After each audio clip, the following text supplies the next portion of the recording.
ನಂದು ತೂಲೆ ನೀಟಾಗಿರುತ್ತೆ.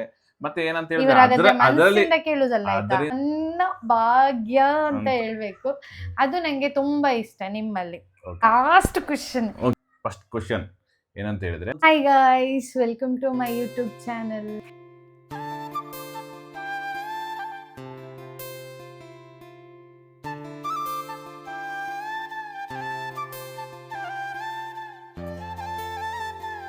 Hi guys, welcome to my YouTube channel. ಯಾರೆಲ್ಲ ಫಸ್ಟ್ ಟೈಮ್ ನನ್ನ ವಿಡಿಯೋ ನೋಡ್ತಿದ್ದೀರಾ ದಯವಿಟ್ಟು ಹೋಗಿ ಸಬ್ಸ್ಕ್ರೈಬ್ ಮಾಡಿ, ಹಾಗೆಯೇ ಸಪೋರ್ಟ್ ಮಾಡಿ. ಮತ್ತು ನಾನು ಏನಾದರೂ ವೀಡಿಯೋಸ್ ಮಾಡೋದ್ರಲ್ಲಿ ಏನಾದರೂ ಮಿಸ್ಟೇಕ್ಸ್ ಇದ್ದರೆ ದಯವಿಟ್ಟು ನನಗೆ ಕ್ಷಮಿಸಿ ಅಂತ ಹೇಳ್ಕೊಂಡು ಈ ವ್ಲಾಗ್ನ ನಾನು ಕಂಟಿನ್ಯೂ ಮಾಡ್ತಿದ್ದೀನಿ. ಇವತ್ತು ನಾವಿಬ್ಬರು ಅಂದರೆ ಏನಂತ ಹೇಳೋದು, ಗೇಮ್ ಮಾಡ್ತಿರ್ತಿದ್ದೀವಿ. ಗೇಮ್ ಏನಲ್ಲ, ಅಂದರೆ ಅಂಡರ್ಸ್ಟ್ಯಾಂಡಿಂಗ್ ಬಗ್ಗೆ.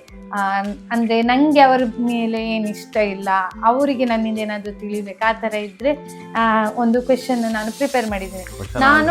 ನಾನು ಪುಸ್ತಕದಲ್ಲಿ ನಾನೇ ಬರೆದು ಮಾಡಿರೋದು. ಆ್ಯಕ್ಚುಲಿ ನಾನು ಸುಮ್ಮನೆ ಕೂತ್ಕೊಳ್ಬೇಕಾದ್ರೆ ನನಗೆ ಈ ಪ್ಲ್ಯಾನ್ ಬಂದದ್ದಾಯ್ತಾ, ಹೀಗೆ ನಾವು ಆಟ ಆಡುವ, ನೀವೊಂದು 5 ಕ್ವೆಶನ್ ರೆಡಿ ಮಾಡಿ, 5-6, ನಾನೊಂದು 5-6 ಮಾಡ್ತೀನಿ, ಓಕೆ ಅಂತೇಳಿ ನಾನು ಕೂತ್ಕೊಂಡು ಬರೀತಿದ್ದೀನಿ. ಏನು ಅಂತ ಇವರು ಏನು ಬರ್ದಿರ್ಲಿಲ್ಲ, ನಿಮ್ದು ಆಗಿದೆ ಅಂತ ಕೇಳ, ನಾನು ರೆಡಿ ತೋರಿಸಿ ಹೇಳಿ ಗೊತ್ತಾ, ಚಾಟ್ ಜಿಪಿಟಿಗೆ ಹೋಗಿ ಕೇಳಿದ್ದಾರೆ ಏನೆಲ್ಲ ಕ್ವೆಶನ್ ಕೇಳ್ಬೇಕು ನಾನು ಅಂತ ಹೇಳಿ. ಆತರ ಅಂತಲ್ಲ, ಯಾಕಂದ್ರೆ ಸ್ವಲ್ಪ ಸ್ಟ್ಯಾಂಡರ್ಡ್ ಆಗಿ ಕ್ವೆಶನ್ಸ್ ಎಲ್ಲ ಇರುತ್ತೆ, ನೀಟ್ ಆಗಿರುತ್ತೆ.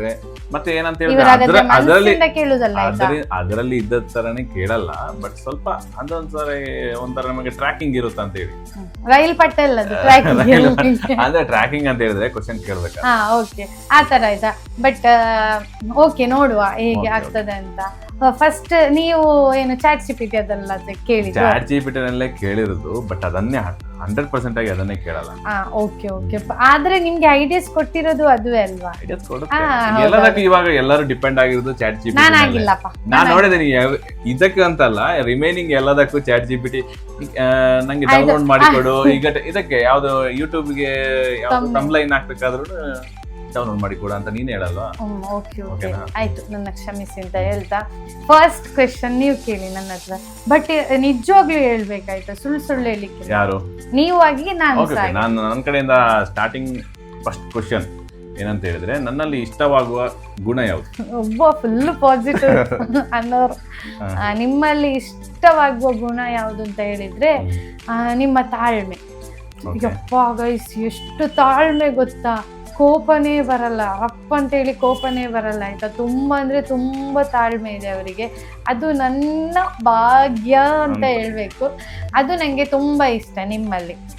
ನೆಕ್ಸ್ಟ್ ನಾನ್ ಕೇಳೋ ಕ್ವಶನ್ ಏನಂತ ಹೇಳಿದ್ರೆ, ನಾನು ಯಾಕೆ ನೆಗೆಟಿವ್ ಅಲ್ಲಿ ಸ್ಟಾರ್ಟ್ ಮಾಡ್ಬೇಕು, ನಾನು ಪಾಸಿಟಿವ್ ಅಲ್ಲಿ ಕೇಳ್ತೇನೆ. ನನ್ನಲ್ಲಿ ಪಾಸಿಟಿವ್ ಎಂತ ಬರ್ದಿಲ್ಲ ನಾನು. ಅಂದರೆ ನನಗೆ ಪಾಸಿಟಿವ್ ಏನಂತ ನಂಗೆ ಗೊತ್ತಿರುತ್ತಲ್ಲ, ಅಂದರೆ ನನಗೆ ನನ್ನಲ್ಲಿ ನೆಗೆಟಿವ್ ಏನಿದೆ ಅಂತ ತಿಳ್ಕೊಬೇಕು. ಸೊ ಅದಕ್ಕೆ ನಾನು ಜಾಸ್ತಿಯಾಗಿ ನೆಗೆಟಿವ್ ಬರ್ದಿದ್ದೀನಿ ಆಯ್ತಾ. ಬಟ್ ನಾನು ಯಾವತ್ತೂ ಪಾಸಿಟಿವೇ ಥಿಂಕ್ ಮಾಡ್ತೀನಿ ತುಂಬ. ಇವಾಗ ರೀಸೆಂಟ್ ಆಗಿ ಆಮೇಲೆ ನಾನು ನಿಮ್ಮ ಹತ್ರ ಒಂದು ಹೇಳುದು, ನಾನು ಯಾವಾಗದಿಂದ ಪಾಸಿಟಿವ್ ಥಿಂಕ್ ಮಾಡ್ತಿದ್ದೀನಿ ಅವತ್ತಿನಿಂದ ನಿಮ್ಗೆ ನನ್ನಲ್ಲಿ ಏನ್ ಚೇಂಜಸ್ ಕಾಣ್ತದೆ? ಇದು ಕ್ವೆಶನ್ ಅಲ್ಲ, ನಾನು ನಾರ್ಮಲ್ ಆಗಿ ಕೇಳುದು. ನನ್ನಲ್ಲಿ ನಿಮ್ಗೆ ಏನ್ ಚೇಂಜಸ್ ಕಾಣ್ತದೆ? ಪಾಸಿಟಿವ್ ಥಿಂಕ್ ಮಾಡಿದ್ಮೇಲೆ ಸ್ವಲ್ಪ ಆಕ್ಟಿವ್ ಆಗಿದ್ಯಾ ಬಿಫೋರ್ಗಿಂತ? ಅಂದ್ರೆ ಎಲ್ಲಾ ಕೆಲಸದಲ್ಲಾಗಿರ್ಬೋದು, ಇವಾಗ ನೀವು ವರ್ಕೌಟ್, ಜಿಮ್ಗೆ ಹೋಗೋದು ಅದೆಲ್ಲ ಬಿಡಿ. ನಾನು ಎಷ್ಟು ಗಂಟೆಗೆ ಎದ್ದೇಳ್ತಿದ್ದೆ ಹೇಳಿ? Almost 9-10 o'clock ಎದ್ದೇಳ್ತಿದ್ದೆ. ಇವಾಗ ಪ್ರೆಸೆಂಟ್ ಕಂಡೀಷನ್ ಅಂದ್ರೆ ನಾನು ಮನೇಲಿ ಇರಲ್ಲ, ಅಂದ್ರೆ ಡ್ಯೂಟಿಗೆ ಹೋಗಿದ್ದಾಗ 9-10 ಗಂಟೆ ಆಗುತ್ತೆ. ನಾರ್ಮಲ್ ಆಗಿ 10 ಗಂಟೆನೇ ಆಗ್ತಿತ್ತು. ಸೊ ರೂಟೀನ್ ಕರೆಕ್ಟ್ ಆಗಿರ್ಲಿಲ್ಲ. ಅಂದ್ರೆ ಬೆಳಿಗ್ಗೆ ಎದ್ದು ಬ್ರೇಕ್ಫಾಸ್ಟ್ ಮಧ್ಯಾಹ್ನ ಆಗ್ತಿತ್ತು, ಮಧ್ಯಾಹ್ನದ್ದು ಈವ್ನಿಂಗ್, ಈ ತರ ಎಲ್ಲ. ಬಟ್ ನಾನು ಯಾವಾಗ ನಾನು ತುಂಬಾ ಪಾಸಿಟಿವ್ ಆಗಿ ಥಿಂಕ್ ಮಾಡ್ತೇನೆ. ಮೇನ್ ಆಗಿ ಧ್ಯಾನ, ನಿಜ ಹೇಳ್ತೀನಿ, ಅದೊಂದು ಮ್ಯಾಜಿಕ್, ತುಂಬ ಮ್ಯಾಜಿಕ್ ಅಂತ ಹೇಳ್ಬೋದು. ಧ್ಯಾನ ಮಾಡೋದು, ಆಮೇಲೆ ನಾವು ಜಪ ಮಾಡೋದಾಗಿರ್ಬೋದು. ಸೊ ಇದ್ರಲ್ಲಿ ಹೇಳೋದು ಬೇಡ ಅದ್ರ ಬಗ್ಗೆ, ನಾನು ಜಸ್ಟ್ ಹೇಳ್ತೇನೆ. ಬಟ್ 100% ಇದು ಮಾಡಿದ್ರೆ ನಮ್ಮ ಲೈಫ್ 100% ಸಾರಿ. ನನ್ನ ಕ್ವೆಶನ್ ಏನಂತ ಹೇಳಿದ್ರೆ, ನನ್ನಲ್ಲಿ ನಾನು ಏನಾದ್ರೂ ಚೇಂಜ್ ಮಾಡ್ಕೋಬೇಕು ಅಂತ ಹೇಳಿದ್ರೆ ಅದು ಯಾವುದನ್ನ ನಾನು ಚೇಂಜ್ ಮಾಡ್ಕೋಬೇಕು ಅಂತ ಅಂದ್ರೆ, ತುಂಬಾ ನಿಮ್ಗೆ ಹರ್ಟ್ ಆಗಿರೋದಾಗಿರ್ಬೋದು, ಏನಾದ್ರೂ ನಾನು ಚೇಂಜಸ್ ಮಾಡ್ಬೇಕಂತ ಹೇಳಿದ್ರೆ? ಓಕೆ, ಮೊದಲನೇದಾಗಿ ಕೋಪ ಬರೋದು. ಕೋಪ ಯಾವುದೇ ಒಂದು ಮಾತಾಡಿದ್ರೆ ಸಡನ್ ಆಗಿ ಅದಕ್ಕೆ ರಿಪ್ಲೈ ಕೊಡೋದು, ಈ ಥರ ಇರಬಾರ್ದು. ಅಂದರೆ ಸ್ವಲ್ಪ ಯೋಚನೆ ಮಾಡಿ ರಿಪ್ಲೈ ಕೊಡಬೇಕು. ಯಾಕಂತ ಹೇಳಿದ್ರೆ ಮನುಷ್ಯನಿಗೆ ಮೇಯ್ನಾಗಿ ಅದೇ ಇರೋದು, ಸಡನ್ನಾಗಿ ಕೋಪ ಬರೋದು ಅದೆಲ್ಲ ಇರ್ಬಾರ್ದು. ನಂತರ ಇರಬೇಕು ತಾಳ್ಮೆ, ಸ್ವಲ್ಪ ಇರಬೇಕು, ತಾಳ್ಮೆಯಿಂದ ಆನ್ಸರ್ ಮಾಡಬೇಕು. ಓಕೆನಾ, ಒಂದು ಥಿಂಗ್. ಮತ್ತೊಂದು ಏನಂತ ಹೇಳಿದ್ರೆ ಅದೇ ಇವಾಗ ಡೈಲಿ ರುಟೀನಲ್ಲಿ ಚೇಂಜಸ್ ಆಗಿದೆ, ಸೊ ಅದನ್ನೇ ಕಂಟಿನ್ಯೂ ಮಾಡಿದ್ರೆ ಚೆನ್ನಾಗಿರುತ್ತೆ. ಓಕೆನಾ, ಇದಿಷ್ಟು. ಓಕೆ, ಸ್ವಲ್ಪ ಟೈಮ್ ತಗೊಳ್ಳುತ್ತೆ ಅಂತ ಅನ್ಕೋತೀನಿ.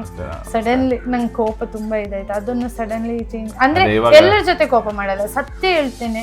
ನಾನು ಯಾರ ಜೊತೆ ತುಂಬಾ ಇಷ್ಟ ಮಾಡ್ತೀನಿ ಅವ್ರ ಜೊತೆ ನಾನು ತುಂಬಾ ಗಲಾಟೆ ಮಾಡ್ತೀನಿ ಆಯ್ತಾ. ಅಂದ್ರೆ ನಂಗೇನೋ ಒಂದು ಏನಿದೆ ಅದು ನನ್ನದೇ ಆಗ್ಬೇಕು ಆ ಥರ ಒಂದು ಇದೆ ಆಯ್ತಾ. ಸೊ ಅದರಿಂದನೇ ನಾನು ತಪ್ಪಾಗೋದು. ನೆಕ್ಸ್ಟ್ ನೀವು ಕೇಳಿ ಕ್ವೆಶನ್. ನೆಕ್ಸ್ಟ್, ನಮ್ಮಿಬ್ಬರಲ್ಲಿ ಯಾರು ಜಗಳ ಜಾಸ್ತಿ ಮಾಡ್ತಾರೆ? ಜಾಸ್ತಿ ಮಾಡೋದು ಅದನ್ನು ಕೇಳ್ಬೇಕಂತಿಲ್ಲ. ನಾನೇ ಗಲಾಟೆ ಮಾಡ್ತೀನಿ ಅಂದ್ರೆ ನಾನು ಗಲಾಟೆ ಮಾಡ್ತೀನಿ ನಿಜ, ಬಟ್ ನಾನು ಗಲಾಟೆ ಮಾಡೋ ಹಾಗೆ ಮಾಡೋದು ಇವ್ರೆ. ಸಿಟ್ಟು ಬರ್ತದೆ ಯಾವ ತರ ಅಂತ ಹಾಗೆಲ್ಲ ಸಿಟ್ಟು ಬರೋದಂದಾಗೆ ಅಲ್ಲ. ನಾನು ಏನಾದ್ರೂ ಮಾತಾಡ್ತಿರ್ತೇನೆ, ನಂಗೆ ಕೋಪ ಬರ್ತಿರ್ತದೆ ಆಯ್ತಾ, ನಂಗೆ ಗಲಾಟೆ ಮಾಡ್ಬೇಕು, ಮಾತಾಡ್ತಾ ಇರ್ತೇನೆ ಜೋರ್ ಇವರು ಹೀಗೆ ಕುತ್ಕೊಳ್ಳೋದು ಏನು ಗೊತ್ತಿಲ್ಲದಾಗೆ. ಆಗ ಎಲ್ಲಿಂದ ಅದು ಸಾಯಿಲಿ, ಅದು ಬೇಡ, ಸಾರಿ ಅದು ಬೇಡ, ಅಷ್ಟು ಬಿಡಿ. ಆದ್ಮೇಲೆ ಸ್ವಲ್ಪ ಹೊತ್ತಾದ್ಮೇಲೆ ಇವರು ಉಂಟಲ್ಲ ಸಾಂಗ್ ಹೇಳೋದು, ಅವರಷ್ಟಕ್ಕೆ ಅವ್ರು ಮಾತಾಡೋದು, ಕಿವಿ ಕೇಳೋದಾಗೆ ಮಾಡೋದು, ಆವಾಗ ನಂಗೆ ತುಂಬಾ ತಡಿಲಿಕ್ಕೆ ಆಗುದಿಲ್ಲ ಆಯ್ತಾ. ಹಾಗೆ ನೀವು ಅದನ್ನು ಕಡಿಮೆ ಮಾಡಿದ್ರೆ ನಾನು ಗಲಾಟೆ ಕಮ್ಮಿ ಮಾಡ್ತೇನೆ. ಓಕೆನಾ? ಓಕೆ, ನೆಕ್ಸ್ಟ್ ನೀವು ಕ್ವೆಶ್ಚನ್ ಕೇಳಿ. ನಾನೆಲ್ಲ ಕೇಳಿದ್ದೀವಿ, ನಾನೇ ಇವಾಗ ಕೇಳಿದ್ದು ಯಾರು ಜಗಳ ಜಾಸ್ತಿ ಮಾಡ್ತಾರ ಅಂತ ಹೇಳಿ. ಓಕೆ, ಆಮೇಲೆ ನಾನು ನನ್ನ ಲೈಫಲ್ಲಿ ಏನಾದ್ರೂ ಚೇಂಜಸ್ ಮಾಡ್ಕೋಬೇಕಂತ ಹೇಳಿದ್ರೆ ಏನ ಚೇಂಜಸ್ ಮಾಡ್ಕೋಬೇಕು? ಆಲ್ರೆಡಿ ಸೇಮ್ ಇದೆ ಅನ್ಸುತ್ತೆ ಕ್ವೆಶ್ಚನ್, ಲಾಸ್ಟ್ ಒಂದು ಕೇಳಿದ್ಯಾ? ಅಂದ್ರೆ ಚೇಂಜಸ್ ಐ ಮೀನ್ ಎಂತ ಹೇಳೋದು, ನಾನೇನಾದ್ರೂ ರಾಂಗ್ ಮಾಡ್ತಿದ್ದೀನ, ಇದರಿಂದ ನಿಮಗೆ ತುಂಬ ಚೇಂಜಸ್ ನಾನು ಇನ್ನೂ ಮಾಡ್ಕೋಬೇಕು ಅಂತ ಫೀಲ್ ಆಗೋದಂತ ಹೇಳಿದರೆ ಯಾವುದು? ಚೇಂಜಸ್ ಅಂತೇಳಿ ಅಷ್ಟೇನಿಲ್ಲ, ಇವಾಗ ಹೇಳಿದ್ದೆ ಆಲ್ರೆಡಿ ರುಟೀನ್ ಅದೆಲ್ಲ ಚೇಂಜಸ್ ಮಾಡಿಕೊಂಡ್ರೆ 100% ನೀಟಾಗಿ ಮನೆ ಕೆಲಸ ಡೈಲಿ ಮಾಡಿಕೊಂಡು ಮತ್ತು ಯಾವುದು ನಿಮ್ಮ ಡೈಲಿ ರುಟೀನ್ ಇದೆ 100 ನೀಟಾಗಿ ಮಾಡ್ಕೊಂಡು ಹೋದರೆ ಅಷ್ಟೇ ಸಾಕು. ಅದು ಮಾಡಿದರೆ ಎಲ್ಲನೂ ಪರ್ಫೆಕ್ಟ್. ಓಕೆ, ಇವಾಗ ನೀವು ಕೇಳಿ. ಓಕೆ, ನನ್ನ ಕಡೆಯಿಂದ ಏನೋ ಕ್ವೆಶ್ಚನ್ ಇಲ್ಲ ಅನ್ಸುತ್ತೆ. ಓಕೆ, ನನ್ನ ಯಾವ ಹ್ಯಾಬಿಟ್ ನಿಮಗೆ ಇಷ್ಟವಿಲ್ಲ? ನಿಮ್ಮ ಹ್ಯಾಬಿಟ್? ನನಗೆ ಸಿಟ್ಟು ಬರೋದು ಏನು ಗೊತ್ತಾ, ಇವರುಂಟಲ್ಲ ನನಗೆ ಮಾತು ಕೊಟ್ಟಿರ್ತಾರೆ ಆಯ್ತಾ, ನಾನು ನಿನ್ನ ಅಲ್ಲಿ ಕರ್ಕೊಂಡು ಹೋಗ್ತೇನೆ, ನಾನು ನಿಂಗೆ ಯಾವುದು ಕೊಡ್ತೇನೆ ಇದು. ಬಟ್ ಓಕೆ, ಇದು ಯಾಕೆ ಆಗಲ್ಲ ಅಂತ ಹೇಳಿದ್ರೆ, ಅಲ್ಲಿಗೆ ಹೋಗಿ ಕರ್ಕೊಂಡು ಹೋಗ್ತೀನಿ, ಇಲ್ಲಿಗೆ ಕರ್ಕೊಂಡು ಹೋಗಿ ನೀವು ಹೇಳ್ದಂಗೆ. ಬಟ್ ಒಂದು ಥಿಂಗ್ ಏನಂತ ಹೇಳಿದ್ರೆ ನಮಗೆ ಟೈಮ್ ಸಿಗಲ್ಲ ಒಂದು. ಯಾಕಂತ ಹೇಳಿದ್ರೆ ನಾವು ಪ್ರೈವೇಟ್ ಕಂಪ್ನಿಯಲ್ಲಿ ವರ್ಕ್ ಮಾಡೋದು, ಆ ಟೈಮಲ್ಲಿ ಏನಾಗುತ್ತೆ ಅಂತ ಹೇಳಿದ್ರೆ ನಮಗೆ ಇಷ್ಟೇ ಅಂದರೆ ಇಯರ್ಲಿಗೆ ಇಷ್ಟೇ ರಜಾ ಅಂತ ಇರುತ್ತೆ. ಸೊ ಅದರ ಡಿಪೆಂಡ್ ಮೇಲೆ ನಾವು ಪ್ಲಾನ್ ಮಾಡಿರ್ತೀವಿ. ಸಮ್ಟೈಮ್ ಪ್ಲಾನ್ ಮಾಡಿದ್ದಾಗ್ಲೂ ಸಮ್ಟೈಮ್ ಆಗಲ್ಲ, ಒಂದೊಂದ್ಸರಿ. ಲಾಸ್ಟ್ ಟೈಮ್ ಇವಾಗ ರೀಸೆಂಟ್ ಆಗಿ ನಿನ್ನೆಲ್ಲ ಮೊನ್ನೆ ನಮ್ಗೆ ಆಲ್ರೆಡಿ ಹೋಗಿದ್ರೆ ಪರವಾಗಿಲ್ಲ, ನನ್ನ ತಮ್ಮ ಬಂದಿದ್ದ ಮತ್ತೆ ನಿನ್ನ ಅಮ್ಮ ಬಂದಿದ್ರು, ಎಲ್ಲ ಬಂದಿದ್ದಾಗ ಒಟ್ಟಿಗೆ ಹೋಗ್ಬೋದಿತ್ತು. ಬಟ್ ಇವಳು ಒಂದೇ ರೀಸನ್, ಚಿಕ್ಕ ರೀಸನ್ ಏನ್ ಗೊತ್ತಾ, ಮುಖದಲ್ಲಿ ಪಿಂಪಲ್ಸ್ ಆಗಿದೆ ಅಂತ ಹೇಳಿ ಆಗಲ್ಲ, ನಾವು ಬರಲ್ಲ ಅಂತ. ಈ ತರ ಹೇಳಿದ್ರೆ ನಾವೇನ್ ಮಾಡೋದು? ನಮ್ಗೆ ಇರೋದೇ ಒಂದು ಯಾವಾಗಾದ್ರೂ ಮಂತ್ಲಿ ಒಂದು ರಜೆ ಸಿಗುತ್ತೆ, ಆ ಟೈಮಲ್ಲಿ ಈ ಥರ ಹೇಳಿದ್ರೆ ಏನು ಮಾಡೋಕ್ಕಾಗಲ್ಲ. ಹೌದು, ಅದು ನಾನು ಒಪ್ಕೋತೀನಿ. ಬಟ್ ಹಾಗಂತಲ್ಲ, ನನಗೆ ನಾನು ತುಂಬ ಸುತ್ತಾಡ್ತಿದ್ದೆ ಆಯ್ತಾ, ಆಚೆ ಈಚೆ ಮದುವೆಗಿಂತ ಮುಂಚೆ ಹೋಗ್ತಿದ್ದೆ. ಆಗ ಅಮ್ಮ ಬೈತಿದ್ರು ನನಗೆ, ನೀನು ಮದುವೆ ಆದ್ಮೇಲೆ ಎಷ್ಟು ಬೇಕಾದ್ರೂ ತಿರುಗಾಡ್ಲಿಕ್ಕೆ ಹೋಗು.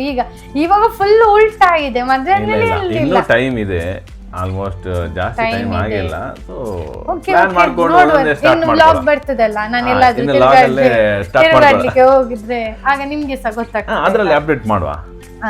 ಓಕೆ, ಆದ್ಮೇಲೆ ನಿಮ್ಗೆ ನನ್ನ ಮದುವೆ ಆಗೋದಕ್ಕಿಂತ ಮುಂಚೆ ಆಗಿರ್ಬೋದು, ಇವಾಗ ಮದುವೆ ಆದ್ಮೇಲೆ ಆಗಿರ್ಬೋದು, ಒಂದು ಎಕ್ಸ್ಪೆಕ್ಟೇಷನ್ಸ್ ಇರುತ್ತೆ ಗೊತ್ತಾಯ್ತಾ ನನ್ನ ಮೇಲೆ ನಿಮ್ಗೆ.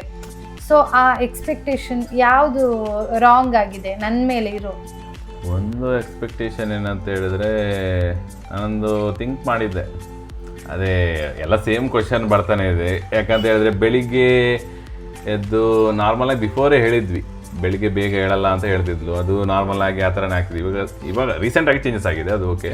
ಮತ್ತೊಂದು ಏನಂತ ಹೇಳಿದ್ರೆ, ಡೈಲಿ ಒಂದೊಂದು ವೆರೈಟಿ ಮಾಡ್ಬೇಕಂತ ನನ್ನೊಂದು ಎಕ್ಸ್ಪೆಕ್ಟೇಷನ್ ಇತ್ತು, ಬಟ್ ಅದು ಆಗ್ತಾ ಇಲ್ಲ.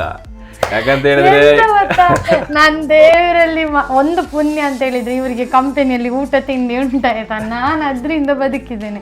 ಇಲ್ಲದಿದ್ರೆ ನಂಗೆ ತುಂಬಾ ಕಷ್ಟ ಇತ್ತು. ಅದೊಂದು ಎಕ್ಸ್ಪೆಕ್ಟೇಷನ್ ಇತ್ತು, ಯಾವ ಡೈಲಿ ಏನಾದ್ರು ಹೊಸದಾಗಿ ಮಾಡಿ ಕೊಡ್ತಾಳೆ ಅಂತ ಹೇಳಿ. ಬಟ್ ಸ್ವಲ್ಪ ಅಂದ್ರೆ ಮನಸ್ಸಾದಾಗ ಮಾಡ್ತಿದ್ದಾಳೆ, ಅದು ಕೂಡ ಯೂಟ್ಯೂಬ್ ಎಲ್ಲ ನೋಡಿಕೊಂಡು ಸ್ಟಾರ್ಟಿಂಗಲ್ಲೆಲ್ಲ ಮಾಡಿದ್ದಾಳೆ. ಬಟ್ ಇವಾಗ ಚೆನ್ನಾಗಿ ಮಾಡ್ತಾಳೆ ಅಡುಗೆ ಆಗಿರ್ಬೋದು ಎಲ್ಲ ವಿಷಯದಲ್ಲೂ. ಮತ್ತು ಅದರಲ್ಲಿ ಸ್ವಲ್ಪ ಎಕ್ಸ್ಪೆಕ್ಟೇಷನ್ ಜಾಸ್ತಿ ಇತ್ತು. ಅಂದರೆ ನನಗೆ ತಿನ್ನೋದ್ರಲ್ಲಿ ಅದರಲ್ಲಿ ಎಲ್ಲ ಸ್ವಲ್ಪ ಜಾಸ್ತಿ ಇಷ್ಟ.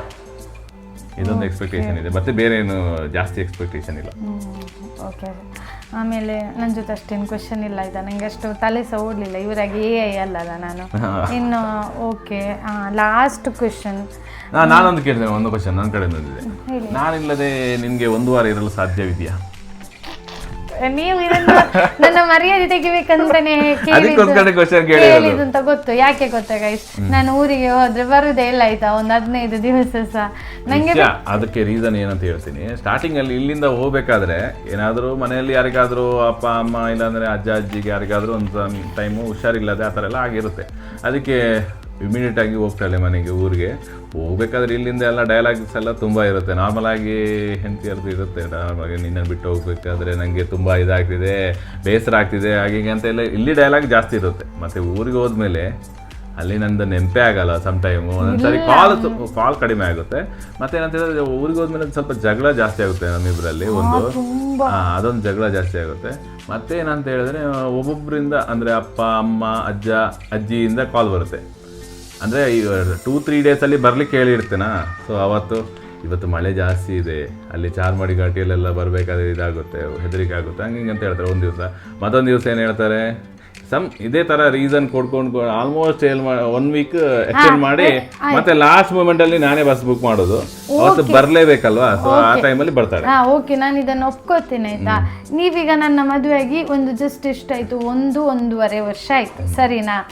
ನಿಮ್ಗೆ ಇವಾಗ್ಲೇ ನನ್ನ ಬಿಟ್ಟಿಡ್ಲಿಕ್ಕೆ ಆಗ್ತಿಲ್ಲ ಹೌದಾ? 1.5 ವರ್ಷದಲ್ಲಿ ಜಾಸ್ತಿ ಬಿಟ್ಟಿರ್ಲಿಕ್ಕೆ ಆಗ್ತಿಲ್ಲ ಅಂತ ಹೇಳಿಲ್ಲ, ಬಟ್ ಇಲ್ಲಿ ಬರ್ಬೇಕಂತ ನಾನು ಇವತ್ತೇ ಹೋಗ್ತೇನೆ ಆಯ್ತಾ ಸಂಜೆ.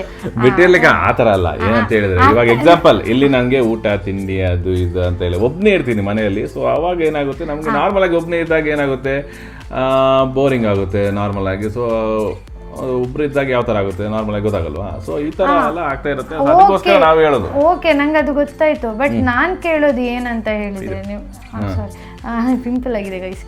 ನಾನು ಕೇಳೋದು ಏನಂತ ಹೇಳಿದ್ರೆ, ನಿಮ್ಗೆ ಈ 2 ವರ್ಷದಲ್ಲಿ ನಾನು ಹುಟ್ಟಿದ್ರಿಂದ 23 ವರ್ಷ ನನ್ನ ಮನೆಯವರ 22-23 ವರ್ಷ ಮನೆಯವ್ರ ಜೊತೆನೇ ಇದ್ದೆ. ಸೊ ನಾನು ಹೇಗೆ ಎಲ್ಲ ಇರ್ತಾರೆ, ನಾನು ತುಂಬಾ ಡಿಫ್ರೆಂಟ್ ಗೊತ್ತಾಯ್ತು ಎಲ್ಲದಾಗಿ ನಾನಲ್ಲ.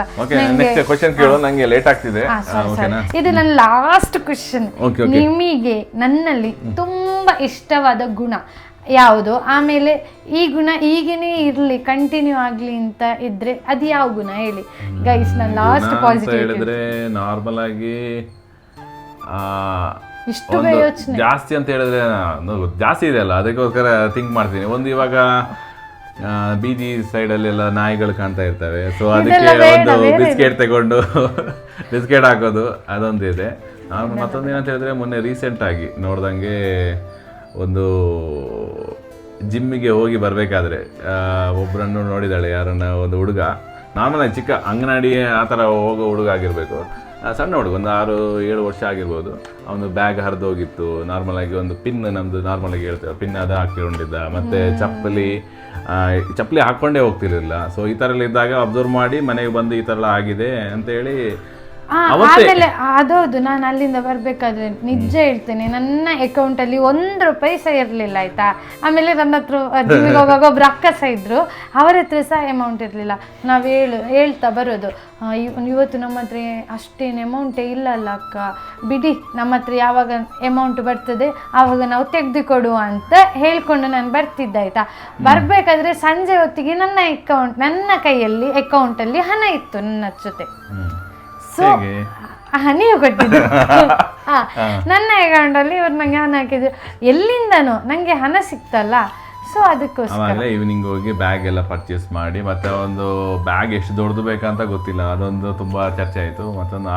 ಒಂದು ನಾರ್ಮಲ್ ಆಗಿ ತಗೊಂಡ್ವಿ ಬ್ಯಾಗ್ ಮತ್ತು ಚಪ್ಪಲ್ ತಗೊಂಡು. ಮತ್ತೆ ಇವು ಮರುದಿವಸ ಅಂದರೆ ನಾರ್ಮಲ್ ಆಗಿ ಅವನು 8-8:30 ಆ ಥರ ಹೋಗ್ತೀನಿ ಅಂತ ಇವಳಿಗೆ ಗೊತ್ತಿತ್ತು. ಸೊ ಅದಕ್ಕೋಸ್ಕರ ಮಾರ್ನಿಂಗೇ ನಾನು ಮತ್ತು ಇವಳು ಹೋದಾಗ ಅವನು ಅಲ್ಲೇ ಸಿಕ್ಕಿದ್ದ ಒಂದು ಸ್ಪಾಟಲ್ಲಿ. ಅಲ್ಲಿ ಹೋಗಿ ಬ್ಯಾಗ್ ಕೊಟ್ವಿ. ಬ್ಯಾಗ್ ಕೊಟ್ಟಾದಾಗ ಅವನಿಗೂ ಖುಷಿ ಆಯಿತು, ನಮಗೂ ಆ್ಯಕ್ಚುಲಿ ನನಗೂ ಖುಷಿ ಆಯಿತು ನೋಡಿದಾಗ, ಫಸ್ಟ್ ಟೈಮ್ ಈ ಥರ ಎಲ್ಲ ಕೆಲಸ ಮಾಡ್ತಿದ್ದಾಳೆ ಅಂತೇಳಿ. ಸೊ ಯಾರು ಹೌದು ಫಸ್ಟ್ ಟೈಮ್ ಅದು ಬ್ಯಾಗ್ ಆತರ ಫಸ್ಟ್ ಟೈಮ್ ಅನ್ಸುತ್ತೆ. ರಿಮೈನಿಂಗ್ ಎಲ್ಲ ಗೊತ್ತಿಲ್ಲ, ನನ್ನ ಹತ್ರ ಹೇಳಿಲ್ಲ, ನಾನು ಆ ಥರ ಅದೆಲ್ಲ ಹೇಳಲ್ಲ. ರಿಮೈನಿಂಗ್ ಗೊತ್ತಿಲ್ಲ. ಬಟ್ ನಾನು ಸ್ಟೂಡೆಂಟ್ಗೆ ಅಂತ ಫಸ್ಟ್ ಟೈಮ್ ಒಂದು ಬ್ಯಾಗ್ ಅಂದರೆ ನಾನು ಇಲ್ಲಿ ತನಕ ನೋಡಿರಲಿಲ್ಲ ಆ ಥರ ಯಾರನ್ನ ಸ್ಟೂಡೆಂಟ್ನೋ ಚಪ್ಪಲಿ ಹಾಕದೆ ಬ್ಯಾಗ್ ಫುಲ್ ಹರಿದಿತ್ತು ಅಂದರೆ ಜಸ್ಟ್ 4-5 ಪಿನ್ ಫುಲ್ ಸುತ್ತ ಹಾಕಿದ್ರು. ನನಗೆ ತುಂಬ ಅಂದರೆ ತುಂಬ ಬೇಜಾರಾಯಿತು. ಸೊ ನಮ್ಮ ಕಡೆಯಿಂದ ಕೂಡ ಒಂದು ರಿಕ್ವೆಸ್ಟ್ ಏನಂತ ಹೇಳಿದ್ರೆ ಆ ಥರ ನಿಮ್ಗೆ ಏನಾದರೂ ಕಂಡ್ರೆ ನೀವು ಕೂಡ ನಿಮ್ಮ ಕೈಲಾದಂತಹ ಒಂದು ಹೆಲ್ಪ್ ಮಾಡಿ. ನಾನು ಹೇಳ್ತೇನೆ ಆ ಥರ ಮಾಡಿದ್ರು ಅಂತಲ್ಲ, ಎಲ್ಲಾದರೂ ನಮಗೆ ನಮ್ಮ ಕೈಯಿಂದ 10 ರೂಪಾಯಿ ಹೋದ್ರೆ ನಮ್ಗೆ 20 ರೂಪಾಯಿ ಆದರೂ ದೇವರು ಖಂಡಿತ ಕೊಡ್ತಾರೆ.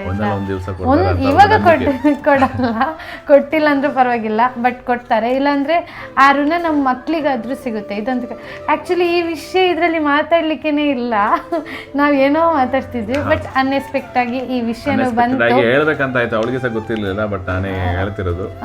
ನಂಗೆ ಈ ತರ ಹೇಳಕ್ಕೂ ಇಷ್ಟ ಇರ್ಲಿಲ್ಲ. ಆಯ್ತಾ, ಓಕೆ, ನಾವು ಈ ವಿಡಿಯೋನ ಇಲ್ಲಿಗೆನೆ ಎಂಡ್ ಮಾಡ್ತಿದ್ದೇವೆ. ಯಾರಿಗೆಲ್ಲ ನಮ್ಮ ವಿಡಿಯೋ ಇಷ್ಟ ಆಯಿತು ದಯವಿಟ್ಟು ವಿಡಿಯೋ ನೋಡಬೇಕಾದ್ರೆ ಸಬ್ಸ್ಕ್ರೈಬ್ ಮಾಡಿ, ಸಪೋರ್ಟ್ ಮಾಡಿ ಅಂತ ಹೇಳ್ತಾ ಈ ವ್ಲಾಗ್ನ ನಾನು ಇಲ್ಲಿಗೆನೆ ಎಂಡ್ ಮಾಡ್ತಿರ್ತೀನಿ. ಎಲ್ಲರೂ ಖುಷಿಯಾಗಿರಿ, ಹೆಲ್ದಿಯಾಗಿರಿ ಅಂತ ಹೇಳ್ತಾ ಟಾಟಾ, ಬಾಯ್ ಬಾಯ್.